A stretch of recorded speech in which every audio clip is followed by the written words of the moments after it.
Hello friends, welcome back to my channel legal help in Hindi. Friends, आज के इस video में हम बात करने वाले हैं त्रिपुरा हाई कोर्ट के एक लेटेस्ट जजमेंट के बारे में, जहां पर सवाल ये था कि क्या शादी के बाद माता पिता के साथ बेटियों का संबंध टूट जाता है या फिर नहीं। वीडियो से आखिर तक जुड़े रहिए। वीडियो इन्फॉर्मेशन अच्छी लगे तो आप इस वीडियो को लाइक, शेयर और चैनल को सब्सक्राइब करना बिल्कुल मत भूलिएगा। और जजमेंट की PDF कॉपी का लिंक भी आपको नीचे डिस्क्रिप्शन में मिल जाएगा। त्रिपुरा हाई कोर्ट ने अपने एक हाल ही के केस में ये पाया कि राज्य सरकार की डाई इन हॉनर स्कीम के तहत जो बेनिफिट मिलते हैं वो मैरिड वुमेन के साथ बहुत ही ज़्यादा भेदभावपूर्ण व्यवहार किया जाता है, जो कि संविधान के आर्टिकल 14 और 16 का पूरी तरह से उल्लंघन होता है।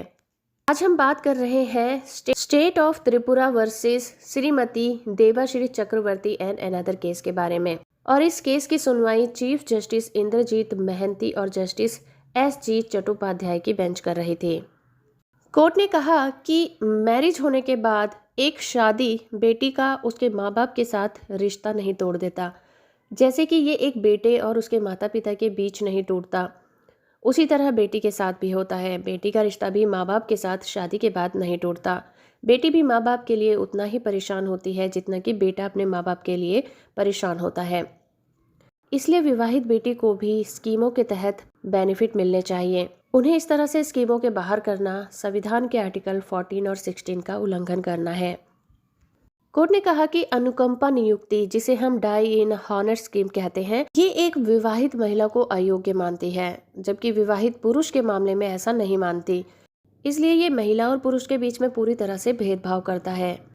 चलिए मामले की बात करते हैं। यहाँ पर तर्क ये दिया गया था कि डाई इन हॉनर स्कीम का उद्देश्य मृतक के सरकारी कर्मचारी के आश्रित परिवार के सदस्यों को या तो अनुकंपा के आधार पर नौकरी देना है, रोजगार देना है या फिर वित्तीय सहायता प्रदान करना है, जो भी उस स्कीम के तहत आता हो ऐसा करना है। इस स्कीम में विवाहित बेटे तो शामिल हैं, लेकिन विवाहित बेटियों को इस स्कीम से बाहर रखा गया है और ये माना गया है कि एक विवाहित बेटी को मृत सरकारी कर्मचारी आश्रित नहीं माना जा सकता, क्योंकि उसकी शादी हो गई है और वो दूसरे घर की हो गई है। यहाँ पर विवाहित बेटियों ने हाई कोर्ट में अनुकंपा नियुक्ति को लेकर राज्य सरकार के अफसरों के खिलाफ याचिका दायर की थी। कोर्ट की सिंगल बेंच ने विवाहित बेटियों को स्कीम के बेनिफिट से बाहर करने को असंवैधानिक घोषित किया था। सिंगल बेंच के इस फैसले के खिलाफ अपीलकर्ताओं ने बड़ी बेंच के पास एक अपील दायर की थी, जो कि 2 जजों की बेंच ने सिंगल बेंच के फैसले को सही बताया था। डाई इन हार्नेस स्कीम के तहत अगर कोई सरकारी कर्मचारी नौकरी रहते ही मृत्यु को प्राप्त हो जाता है तो उसके परिवार में बेटा या बेटी या फिर उसकी विधवा को अनुकंपा के आधार पर उसकी नौकरी प्रदान कर दी जाती है। इस स्कीम में विवाहित बेटी को क्यों नहीं शामिल किया गया? क्योंकि वो एक विवाहित हो गई है और वो दूसरे घर की हो गई है, इस परिवार में आश्रित नहीं है।